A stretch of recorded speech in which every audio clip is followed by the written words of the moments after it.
Μεγάλωσα σε ένα συνοικιακό κινηματογράφο της Αθήνας και πέρασα ένα μεγάλο μέρος της ζωής μου θαυμάζοντας τα έργα των άλλων.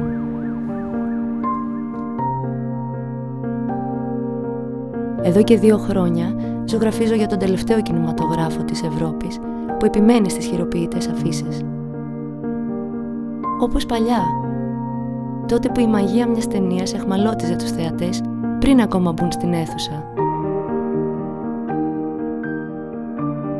Ύστερα από λίγες μέρες, οι αφίσες κατέβαιναν και σκίζονταν μπροστά στα μάτια μας.